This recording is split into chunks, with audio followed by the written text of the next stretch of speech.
But welcome everyone to the SYNAPSE seminar for this month, and I'd like to start by acknowledging the Ngunnawal and Ngambri people on whose unceded lands we're meeting here in Canberra, and welcome to everyone online.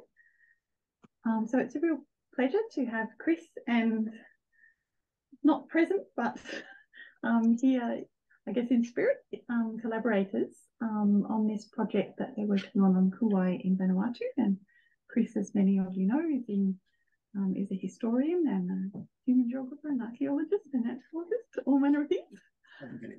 He does lots of work in Papua New Guinea. Oh, I thought you were in human geography. Does a lot of research in Papua New Guinea, but also in Vanuatu. And so I'll just hand over to you, Chris. Great. Thanks a lot. All right. Well, greetings, everyone. So this is just kind of an update, a contractual update to my ANU community, to the ECD groups on what we're doing with this project, but also a chance just to kind of reflect on where we've got to, and it's a process that has taken well over a decade to get here. So I've got a long list of co-conspirators here. What is any way we can, if you go to more, and then you can go to click on mute.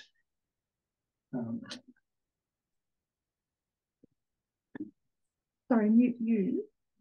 No, go to more on the right. The right-hand side of the channel. Screen. It's not on my screen. I think you're going to have to escape from the slideshow. Yeah, do that. okay. Sorry. Yeah, just. Right, we're getting there. But now we're back on. Okay. All right. So my co-conspirators include archaeologists Rob Henderson and Stuart Bedford, and volcanologist Shane Cronin and Sönke Stern, Alice Kaloran, who's the president of the Tonga and Shepherd Islands Women's Association, and Sönke, who is just finishing her PhD, just submitted it in Paris. So the group we're in, the Evolution of Diversity Initiative, has this kind of brief of tackling transdisciplinary research and thinking through what that might mean in the context of deep history in Oceania. Deep, of course, not being deep in the past necessarily, it can be contemporary, but deep in terms of, like, in the sense of integrating these multiple perspectives of all the kinds of disciplines that might have some kind of say or some kind of interest in social and ecological process. So it brings together anthropologists, archaeologists, linguists, geneticists, biologists, a philosopher, cultural evolutionists, and historians, and the conversation is pretty interesting most of the time. One of the real challenges is actually thinking about how we frame complex questions, how we find those and identify those questions that individual disciplines don't tend. They deliberately don't go places where they think their disciplinary methodologies might not be able to deliver answers. So we're looking for those gray areas that kind of lie in the gaps between disciplines, with lots of big questions floating around that no one's really been able to tackle before. And the goal then is to find ways to synthesize all of these different individual disciplinary perspectives, bring them together, and produce a richer account or a richer set of questions for the next phase of research. One of the absolute requirements is that when you initiate a project, that from the outset, you co-design it. And a few years back in this same series, I gave a paper on the Coombs, the history of the Coombs, and how we failed in the Coombs building, definitely we, to really capitalize on all the disciplines that were here. Because, of course, the Coombs got set up just at a moment when all the disciplines started to specialize. And so instead of coming together, they all just headed off in their different directions. And all of the grand collaborative projects, the Austronesian project and Up and Pasts and whatever, tended to be dominated by one discipline, which set the agenda, set the questions, and then just recruited from other disciplines as it saw fit. What we've tried to do is, from the outset, bring everyone in as a kind of equal partner and go, okay, how would we co-design a project that looks at the eruption of the Kuwae volcano in the 15th century? And especially, how would we place at the center of that process the interests and the questions of communities and their leaders in the Shepherd Islands? And we've taken that I think, pretty seriously. So this is just a report on the first 2 years of doing this kind of work, and with a few preliminary results. I'm not going to talk enormously about the volcanology or the archaeology or the linguistics, because it's really up to those specialists to speak to broader audiences about their work. But I will try to show how they fit together. So, what has been known as the Kuwae eruption of the 1450s, we, at the insistence of the community, now call it the Tombuk eruption of the Kuwae volcano. As people say, Kuwae is an island and a volcano. It's not an eruption. It's not a moment in time. And it is locally referred to as the Tombuk eruption. We knew about it. All of us have known about it initially through local oral tradition. That has been what has led the volcanologists, the archaeologists, the historians, the missionaries to the volcanic eruption. It was documented as early as the 1890s, and we can look at the kinds of stories that were being documented in the 1890s and compare them with the ones being documented today. Geology, the archaeologist, went there in the 1960s, drawn by these stories, which anthropologist Sönke documented just 10 years earlier, and strangely decided that the caldera was actually to the south and east of Tongawa. He thought that he could see evidence of large tree trunks that had been blasted from an eruptive center down south and east towards the center of the island of Tongawa.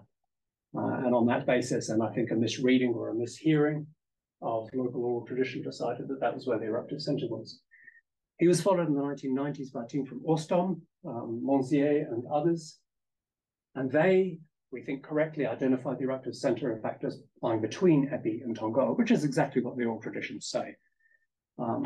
The site of a small vent called not Karua, but Kerua, which pops up every now and then. We get a little ephemeral island, and then it disappears. So the Ostom team in the 1990s dated the event to 1425 CE with the dating accuracy that they had available to them at the time, just between their first and second papers, which are only separated by a few months in the dates of submission. They picked up on results coming out of both Greenlandic and Antarctic ice cores, which suggested that there was a major sulfate event in 1452 or 53. And so overnight, they just switched the dates and the paper scrubbed out 1425 and put in 1452. And that has triggered this kind of global literature, which I think of as an inverted pyramid, because the evidence base has been very slender and the inference has been very broad. And we'll come to some of that, which just assumes that this volcano is the source of this massive kind of sulfate spike in the various ice cores. So we've got Kuwae, the local event, as it were, and then Kuwae, the global event, which I tend to put in inverted commas. And that global event is increasingly coming under pressure and under question. A lot of people saying the evidence is pretty slender. The chain of connection between whatever happened here and whatever we're seeing in ice cores isn't good, and the geochemistry doesn't match. Although apparently from Sönke and Shane it does match. So Kuwae, currently at the start of our project, is basically an eruption in search of a volcano. We have an event, we don't have a place.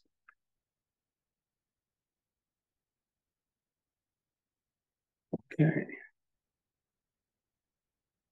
Now lost my functionality.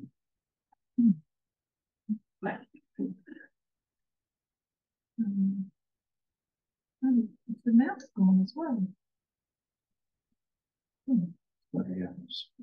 Sorry, don't have any ability to do anything. There we go. Go. There you go. Change. Yeah, so there's just one particular diagram mapping the 10 largest volcanic sulfate events of the past 2,000 years. And you can see the really large eruption, 1257-58 in Lombok, Samalas, Tambora in 1815, very well known indeed, and Kuwae dated now as possibly two eruptions, one in 1453, one in 1458, probably from different sources. Just for reference, if you kind of track through to where 1880s are on that chart, you'll see one of those little blips, and that's Krakatau. so much better known globally. But it gives you a sense of the scale of these kind of much larger events.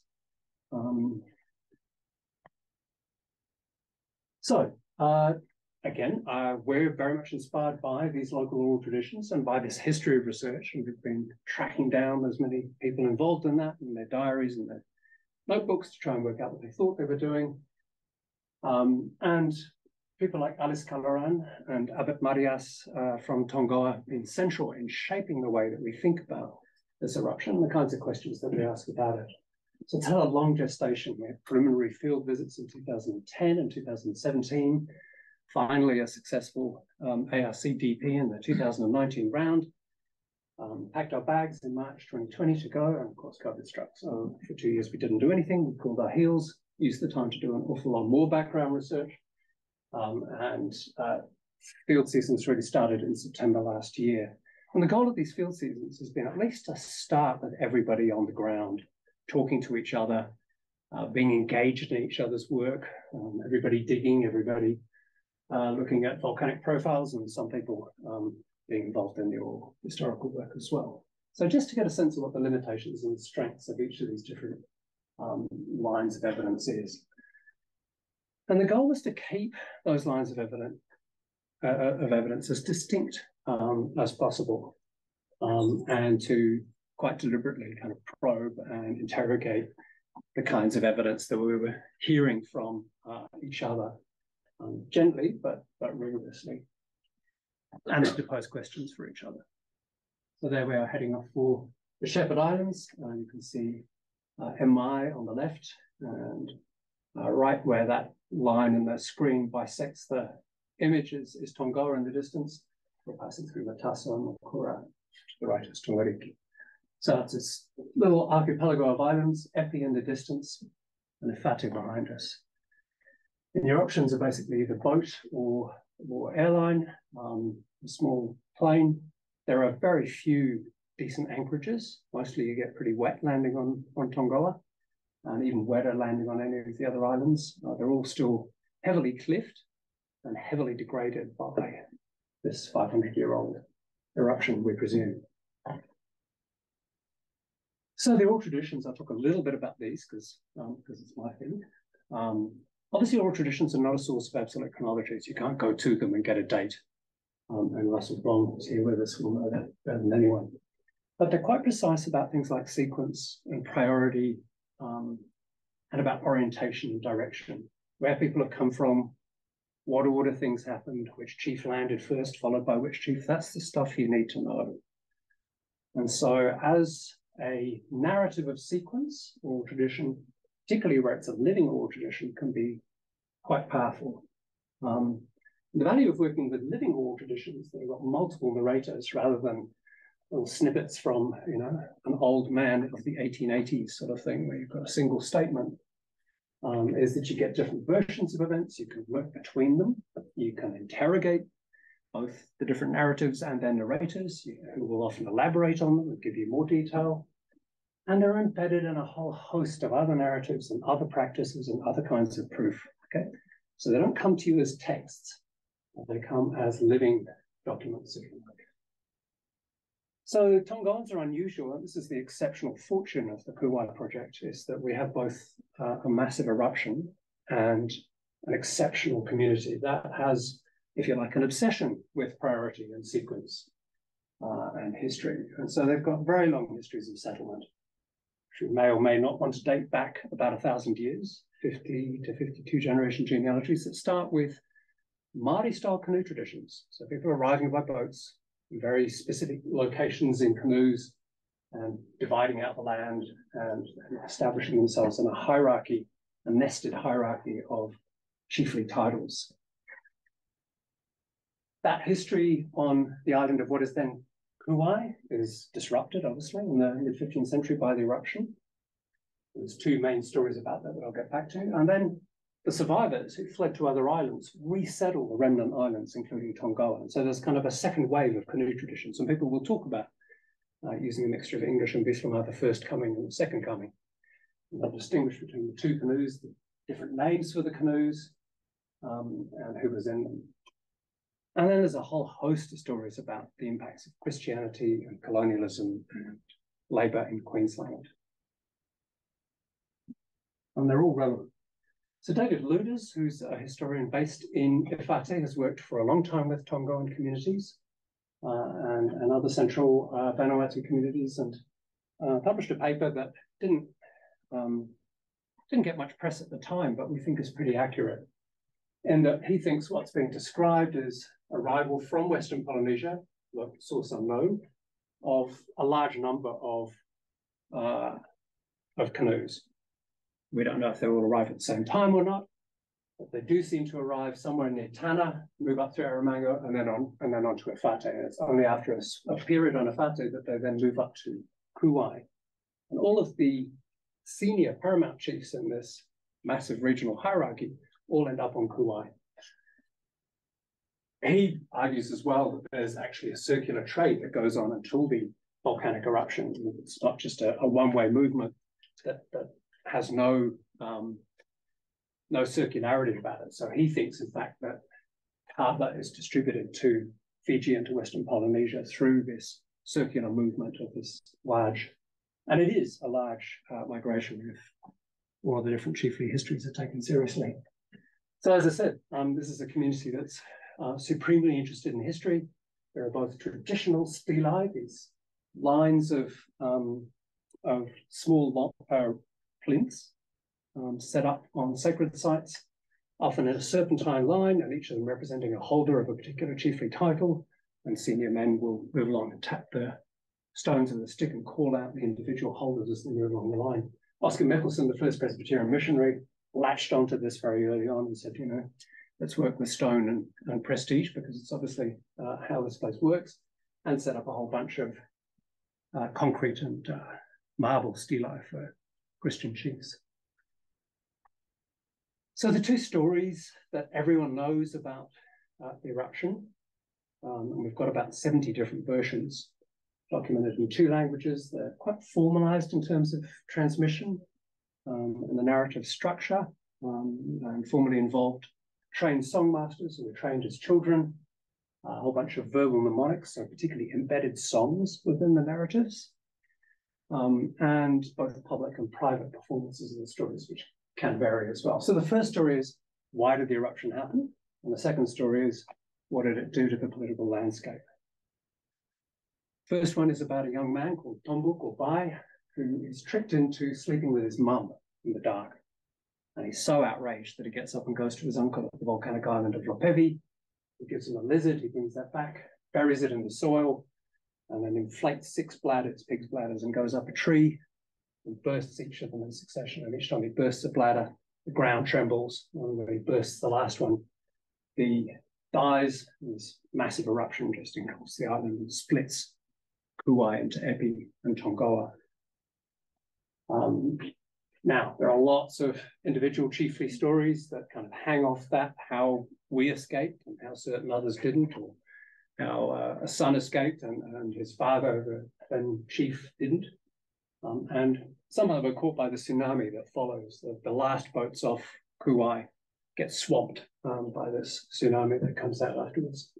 So this story is narrated in one of the 2 languages on Tongoa, Nakanamanga, which is the language of the north side. And then the second story, much more political, is about the resettlement of Tongoa. So 2 people who actually survive on the island, everyone else has fled. One is a young man who hides himself in a standing slit drum, and he escapes to the nearby island of Makura, and then uses that as a base to resettle Tongoa. And as he returns, he is given the new title, Matanaure Tonga, and named Titongoa. So very similar to Tuitonga. It's the same kind of system of chiefly titles.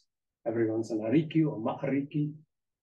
And this is a story narrated in Namakura. As I said, it's highly politicized, because this is then about the division of land and this new ground zero landscape. And people walk around and claim the lands that were formerly theirs. There's enough topography, as you can see in that photograph at the bottom, for them to recognize hills that were there before.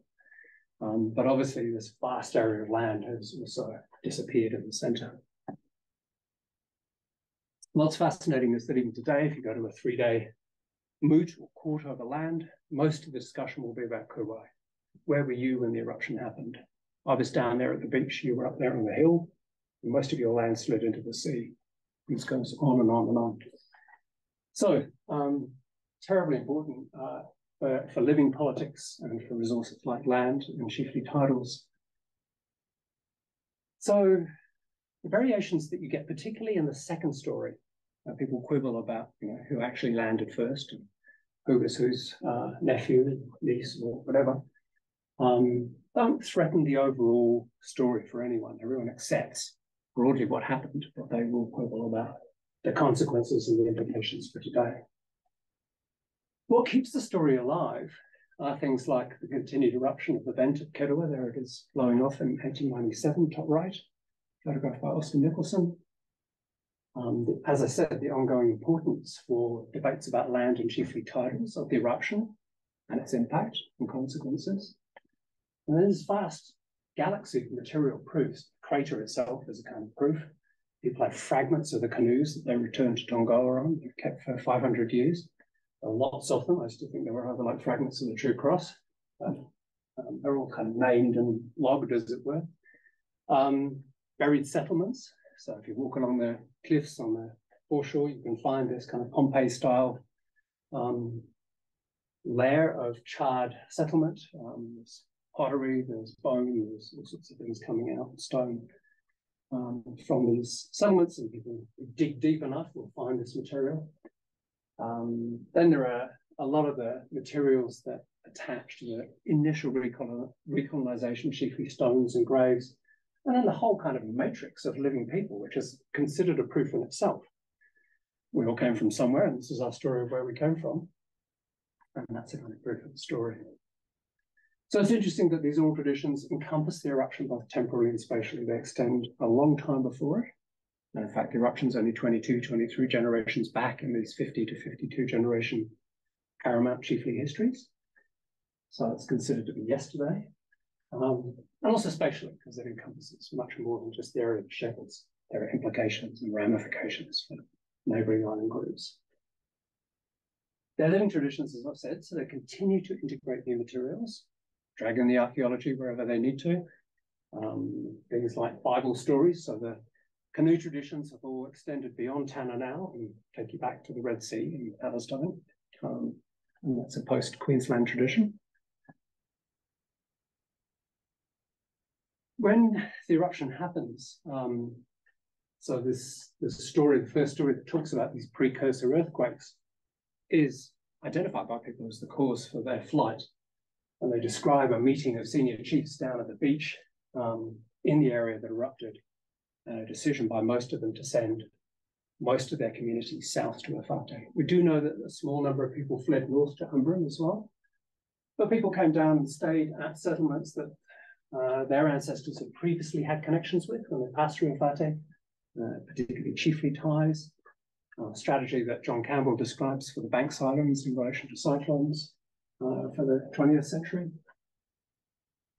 And then they go back, and they go back in two waves. And this is why we've got two different languages today. So the first wave in green comes from the Namakura speaking area of Makura Island and Umai, speaking Namakura, and goes back and occupies the southern part of Tongawa. So the part that's been least affected by the eruption and is most available for resettlement.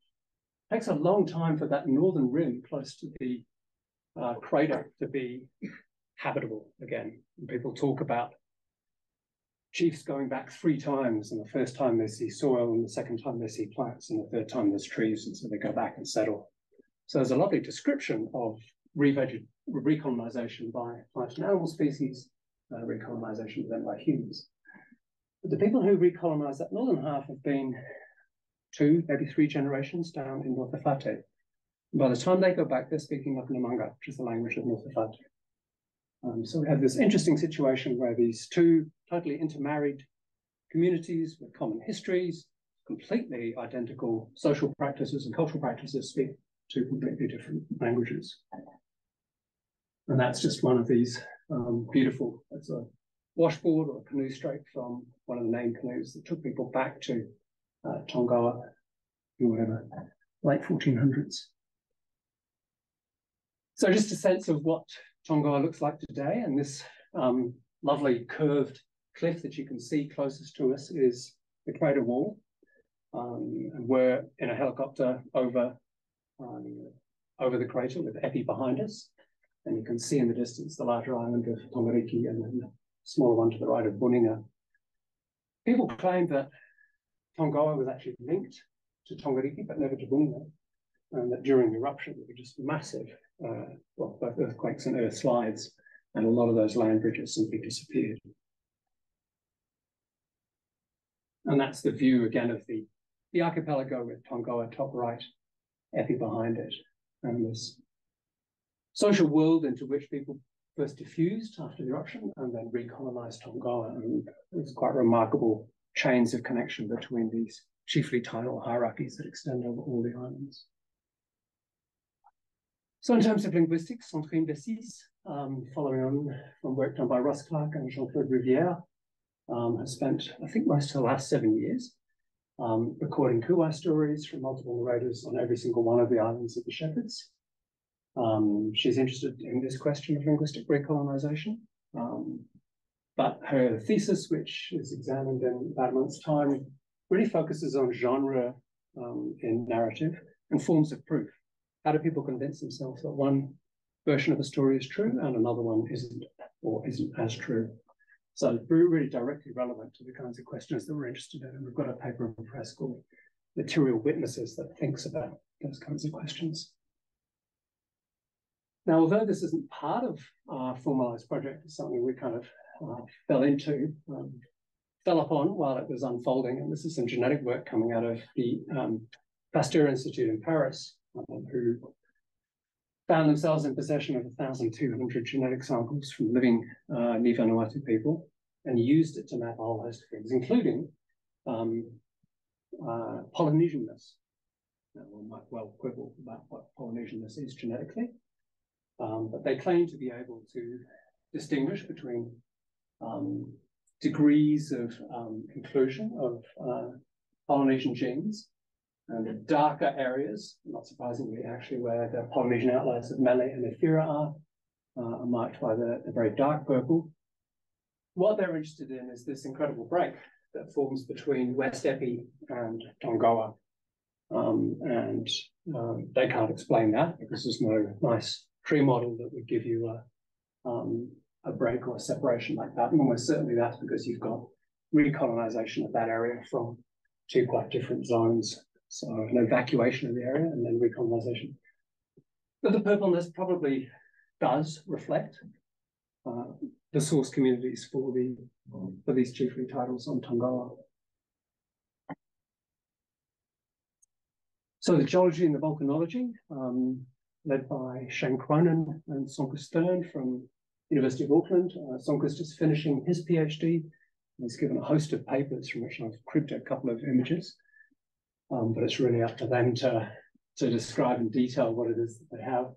They're driven by a number of questions. So nature and sequence of the eruption, proving up the scale. How large was the eruption and its plume? Is it big enough to have had that global impact? The date, can we get much more precise dating than the sort of fudging that attended the decision by the Austin people to move from 1425 to 1452? And of course, it matters now if it's 1458. And the geochemical characterization, both the composition of the ejecta and the sulfur content. So they've engaged in a long process of fieldwork across Epi and Tongawa and the northern rim of the crater, which is the islands of Laika and Tefala. And Tefala Keek, you can see them at the bottom there, these kind of blasted fragments of the crater wall. Here we are at the southern end on the top of the southern end of Tongawa, looking at these large profiles, pretty much all from the one event. So they've mapped tsunami deposits as high as 15 meters above sea level and pyroclastic flows, not just on, as you'd expect, Epi and Tongawa, but on Amai as well, which is across a body of water, but directly facing the eruption. So they're pretty certain that there's a pyroclastic flow that moves across the sea surface as far as Amai. And then they've done a detailed bathymetric survey in March. And the work of geochemical characterization and dating is all underway, slightly delayed. We were hoping to have results by now. That's the work that Sönke's mapped in terms of fall deposits for the area.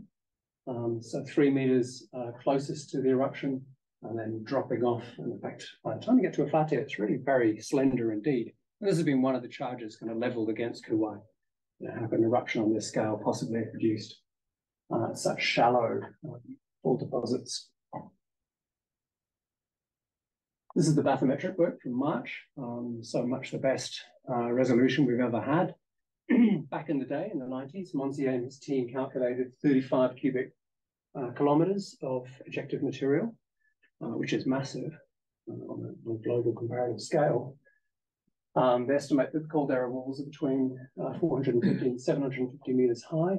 There's no big structure in the center of the caldera, apart from, as you can see, that one cone, which is the cone for Kuwae for this little eruptive vent.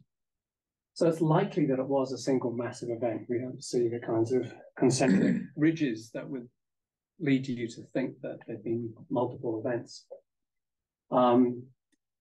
So the area of the caldera is about 56 square kilometers, and just assuming that was at sea level, you've got a minimum of 17 cubic kilometers of volume coming out of there. In fact, they've done quite a bit more work. And on top of that 17 cubic kilometers, you've also got an estimated sediment inflow, so stuff slumping back into the caldera and filling it in, anywhere between 5 and 11 cubic kilometers. A pre-existent topography, so we know that it wasn't at sea level, but there are named settlements, there are named passages for canoes, and people talk about hills that are in the landscape. So even assuming that it has an average similar to Epi and Tongoa, you're looking at possibly another 5 to 6 cubic kilometers. And then that little eruptive vent of Kuwae contributes another 2 cubic kilometers to the infill. You add it all up, you get somewhere between 24 and 35 cubic kilometers of material ejected. So amazingly similar to Monsieur et al., but on a much sounder basis. So as I said, José Garanger, the French archaeologist, went in the 60s and excavated, basically following the myths and working with the descendants of the chiefs who were involved in these stories, and accompanied Titongoa Liseriki to excavate this grave of the first chief to come back to Tongoa, Titongoa or Matanaulitonga, and got a spectacularly convenient date of 1475, 25 years after the eruption. Of course, this is I think Gakshuin or something date, so not really to be trusted, but it tells a nice story. So the challenge for Stuart and Rob and the archaeologists of the Vanuatu Cultural Centre, whoops, my one. Oh, I think I lost a slide. Oh, there we go. One of the reasons it's there has been to go back in a sense, well, survey excavate over a much wider area. So the islands of Epi and MI, Tongariki and Tongoa. Students just back from MI recently and heading back to Tongoa shortly. And where they could re-excavate and extend Garanger's sites. Now, Garanger opened these vast areas and just dug with a small army of local people and a Leatherpa foreman. So we couldn't possibly hope to replicate that, and couldn't seek permission even to do it. But in places like Mangarisu, where you can see the cemetery with a lot of standing stones, Frédéric Valentin and a team have dug a bit deeper than Garanger did and found burials at an even deeper level, but probably still post-eruption, are still being dug into the post-eruptive soil. We thought we would have dates, but it turns out that almost all the logs that we got from the cliffs were completely vitrified. So not used for the dating. So Stuart's actually going back again to try and get more carbon material.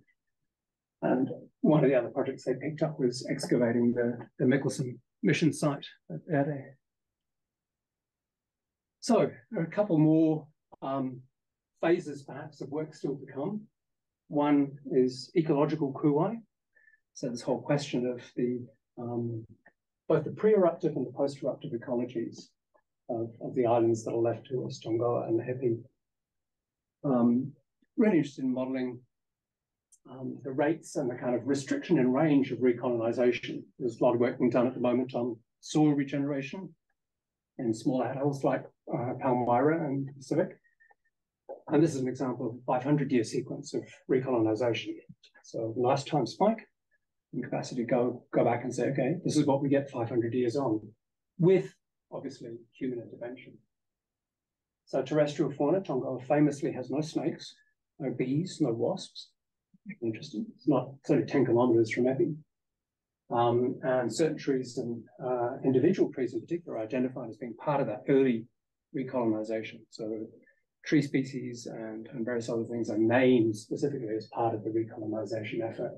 But pretty much everything has been introduced and nurtured by humans.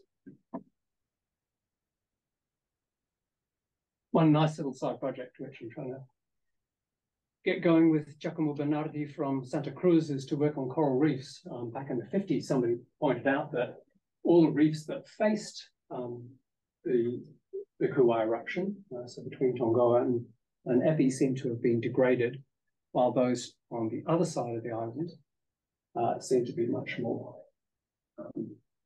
vibrant. I don't know what the description was. That's interesting because, of course, they all face the Kuwae Center from different angles. So it's not a question of a uniform response to southeast trade winds or whatever. But we do also have this fascinating reef here called Cook Reef, which everything that we have from myth and oral tradition suggests was an occupied atoll that was, for certain kinds of transgression, flipped over in a moment of cataclysm. And given its location, kind of straight opposite the eruptive center, it's hard not to imagine that there's possibly a link between that and the eruption. When I mentioned earlier the pyroclastic flow across the sea, that's in my island where we've got pyroclastic flow from, it's almost certainly from Kuwae. So it must have been quite something to watch that coming across the sea out here.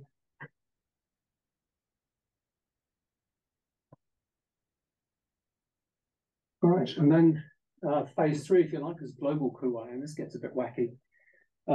So, as I said, there's this inverted pyramid of inference coming from that very slender work in the 1990s by volcanologists. And everyone leapt on it. Said, oh, 1453, coldest of the last 900 years. Arguments made that Kuwae lowered Earth temperatures by 1 degree Celsius or more, that it initiated the Little Ice Age. So I've never found any two writers agree on when the Little Ice Age actually began. So that's sort of an ambit claim. The abandonment of post-classic Mayan civilization due to devastating drought. And in every one of these cases, Kuwae is fingered exceptional cold temperatures, epidemics of famine in China, summer snow in Croatia, and even plague. So there's a nice line of evidence building that major volcanic eruptions cause outbreaks of giant gerbil populations in Kazakhstan, and when those collapse, you get the spread of Yersinia pestis along the trade routes. And then the most far-fetched, but I couldn't resist putting it up as an image, which is this idea that Constantinople, where it falls the year after 1452, falls because the defenders on the walls, besieged by the Ottoman Turks, see this brilliant glow of gold behind them, glow of red and gold. And they think the Turks have got in on the other side and set the city on fire. So they abandon the walls, the Turks flood in. And of course, the light is simply the refracted light through the dust from Kuwae.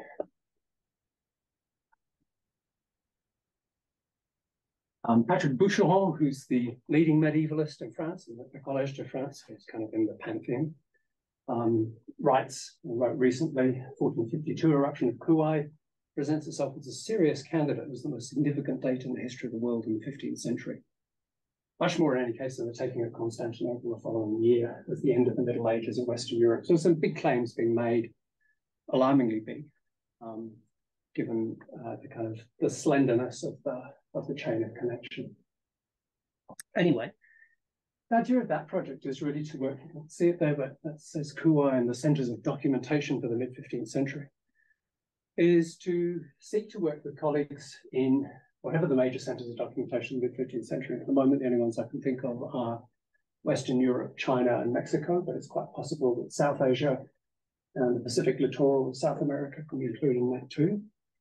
So places where you've got a decent enough documentary record to be able to single out events that may or may not fit with Kuwae, but to do it in a much more robust way than has been done so far, where simply having something happen in the 1450s was kind of immediately allied to the Kuwae story. And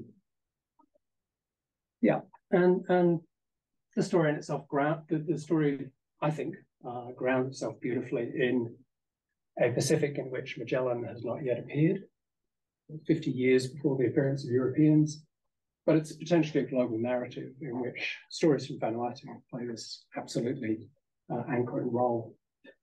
Great, thanks.